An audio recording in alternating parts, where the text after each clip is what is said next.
हम Indians rape की बात करते हैं, वुमेन सेफ्टी की बात करते हैं, मगर कहीं ना कहीं हमारी अपब्रिंगिंग, हमारा थॉट इसका जिम्मेदार है। आज मैं आपको सिर्फ 4 एग्जांपल दूंगा जिससे हमारी सोसाइटी का पता चलेगा, हम इंडियंस के थॉट का पता चलेगा। और वो मैं 4 एग्जांपल, 4 लड़कियों के एग्जांपल, महिलाओं का एग्जांपल लेना चाहूंगा। First Manu Bhaker, second Smriti Singh, third Prachi Nigam, fourth doctor Moumita Debnath. Manu Bhaker bronze medal नहीं जीती थी, उससे पहले 190K के करीब में फॉलोअर था या उससे कम था।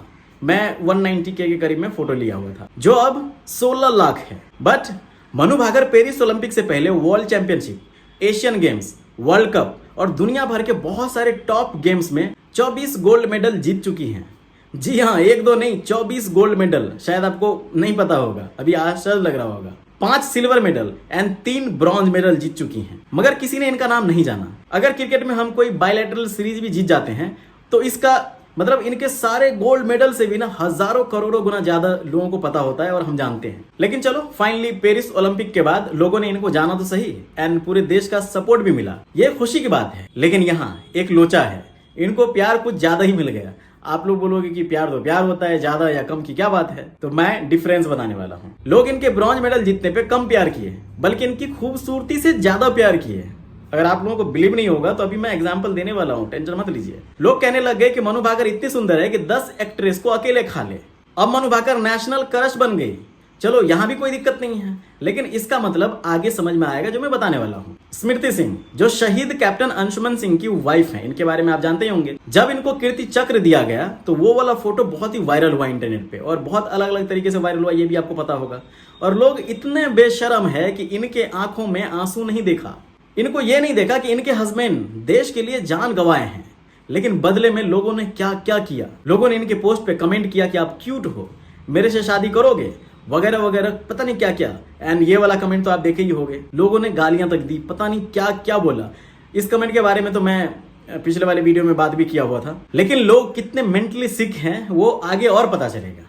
यूपी के एक लड़की प्राची निगम 10th में 98.5% मार्क लाई और स्टेट टॉप की।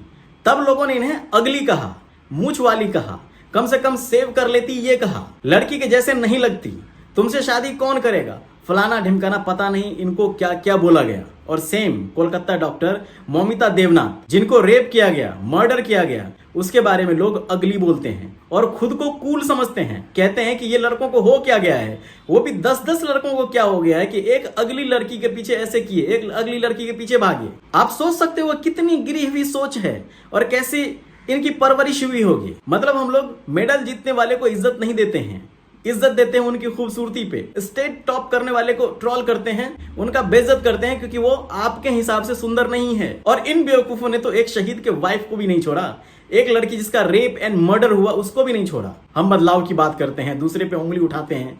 पहले हमें अपने घर में झांकना होगा, पहले हमें अपने घर में लड़की से पहले लड़कों को एजुकेशन देना होगा, एजुकेट करना होगा कि लड़की की इज्जत कैसे की जाती है। क्योंकि अगर हम नीचे रूट कॉज पे काम नहीं करेंगे तो ये कमेंट, ये ट्रोल हमेशा होता रहेगा और आगे मामला बढ़ता ही जाएगा, घटने का नाम नहीं लेगा और हम हमेशा उंगली उठाते रहेंगे। लेकिन असल मुद्दा तो ये है कि ये जो राक्षस हैं, ये जो लोग हैं, हमारे अपने घर में हैं। ये कहीं आसमान से उड़ करके नहीं चला आता है। आप अपने बच्चे का हर कुछ दिन पे एग्जामिन कीजिए कि वो जो मोबाइल लेकर के चला रहा है, वो मोबाइल में आखिर कर क्या रहा है, उसका मेंटल कंडीशन कैसा है लड़कियों के मामले में।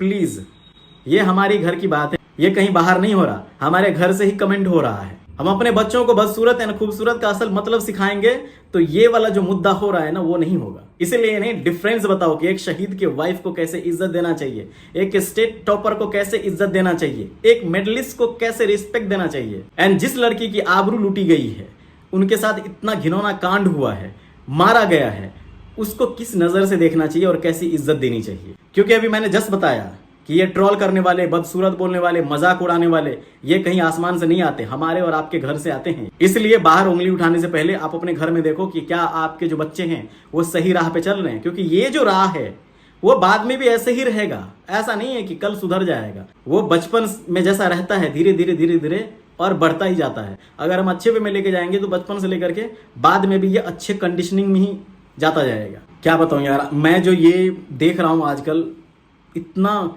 ये पहले नहीं होता था, ये आजकल होने लग गया जब से ये सोशल मीडिया आया। क्या हो गया है लोगों को। आपको क्या लगता है कि ये जो लोगों का जो थिंकिंग है, ये लोगों का क्या, ये जो लड़के जो हैं 17 साल, 10 साल, 15 साल, 20 साल, क्या हो गया है इनको? क्या कारण है कि इस लेवल पे चले आए हैं? किसी का कोई क्रश बन जाता है, कोई बदसूरत लगने लगता है, कोई शहीद की वाइफ को भी इज्जत नहीं करता, कोई जिसका रेप हो गया, मर्डर हो गया है, उसको ऐसे लिखते हैं। क्या लगता है इसका सबसे मेन रीजन क्या है? Please comment.